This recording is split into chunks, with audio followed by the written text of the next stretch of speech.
Hello everyone, and thank you for tuning in. This is Straight to the Point Tech. Welcome to my channel. If you are new here, please ensure you leave a like, share, subscribe, comment, and turn on notifications so you know when I drop a new video.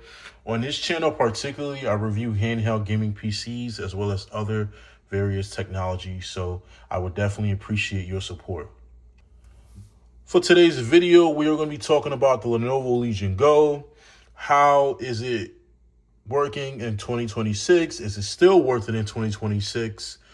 And also, what else, is going on with it? What future, updates or whatever the case may be as far as the Lenovo Legion Go. Overall, does it still have any juice left in it? So, yeah, definitely it does. So without further ado, we're going to talk about that. Let's get straight to it. All right, so the Lenovo Legion Go, which is right here, the OG, I still have mine. This released Halloween 2023. Particularly, it became fully available around early November 2023. So, Halloween time / November started really, make noise. But this device, if you don't know, has an 8.8-inch display. It has 144 hertz of refresh rate. No VRR, 500 nits of peak brightness. It also has a 97% DCI-P3 color coverage. The AMD Ryzen Z1 Extreme chip, which is, of course, obviously a mobile chip / mini PC iGPU. It sports 16 gigabytes of RAM. The controllers are detachable, obviously. It has a 49.2 watt-hour battery. Supports Wi-Fi 6E out the gate. No modifications needed.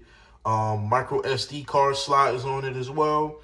And it also runs Windows 11 Home Edition, but you can install Bazite, which is a custom OS similar to SteamOS, or you can utilize SteamOS on this device, of course.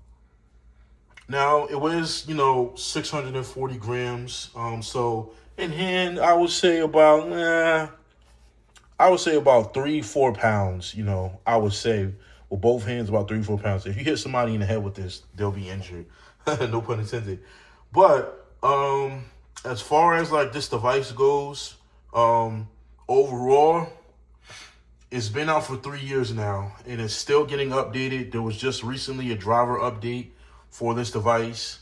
And what we know what drivers do is they help with efficiency when it comes to gaming, overall performance of the device, as well as many other things like longevity, right? So this device is easy to grab now. You can find it on sale on eBay. You can find it on sale on Newegg. You can find it on sale on Facebook Marketplace. Various different marketplaces that sell devices, electronic devices or gaming devices. This is available, right? Price ranges vary from, I've seen this go as low as $250 all the way up to $400, right? Now, the kicker is whether or not is it worth it in 2026, right? And the answer, yes, it's worth it in 2026 for multiple reasons, right? So a lot of people don't like Windows. A lot of people do like Windows, right? But you can install Bazite, which is a custom OS similar to Steam, or you can install Steam OS on this device. And what that allows you to do is it allows you to get an experience similar to the Steam Deck, but with a bigger display and a sharper operating system. And what I mean by sharper operating system, a straight to the point operating system that pertains to gamers. So if you just want to get straight into gaming, you don't want to have to worry about a bunch of stuff running in the background, task manager, this, that. You can install Bazite or SteamOS out the gate, and that makes this device that much worthy in 2026 because you still can customize this device to your liking. You can also add tweaks and modifications through Bazite as you would using SteamOS, like Decky Loader and other, customizations and widgets and, additions, so you can get that full PC gaming feel. Also, the Z1 Extreme chip, let's talk about that real quick. So the Z1 Extreme chip in this device is still very so much relevant today in 2026. The Lenovo Legion Go 2 dropped Halloween 2025, and the Legion Go 2 and the Legion Go 1 are different, but not that much different, right?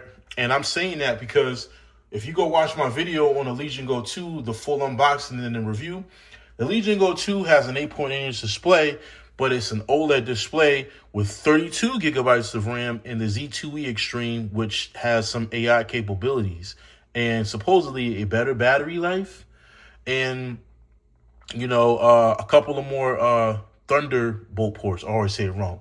But yeah, the OG Legion Go, which I have right here in my hands, is an 8.8-inch display, LCD, 144 hertz. By the way, the Legion Go 2 is 144 hertz with a refresh rate supporting VRR. Sorry, I didn't mention that. But this one is 144 hertz with no VRR, right? So you give or take, you do the math. One has an OLED display, right? One has an LCD. One has 144 hertz with VRR. One has 144 hertz without VRR, right?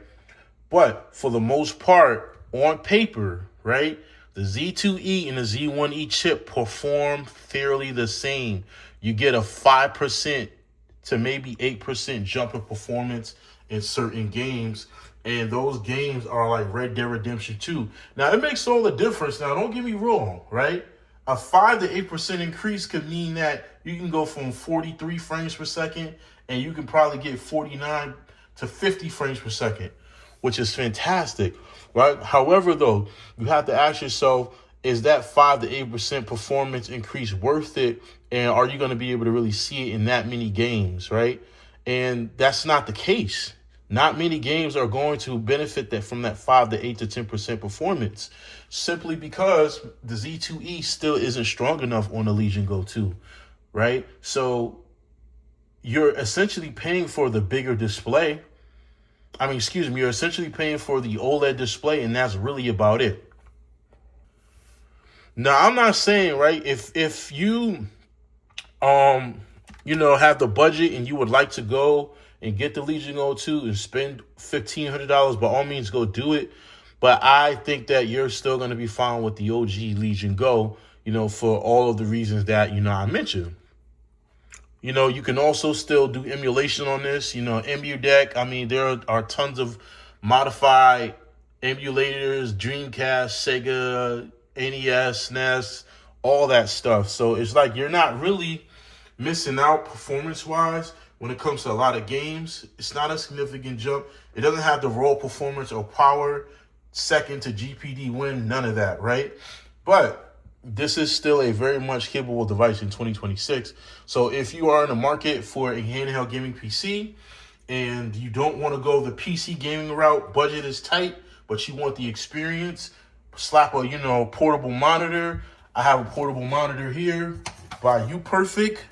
It costs, a couple $100 on Amazon. Plug the USB-C DisplayPort cable in here and, slapping the keyboard and the mouse to a docking station. You're good to go. So yeah, guys, I just wanted to make this video real quick. So should you get the Lenovo Legion Go OG in 2026? Absolutely, positively, yes.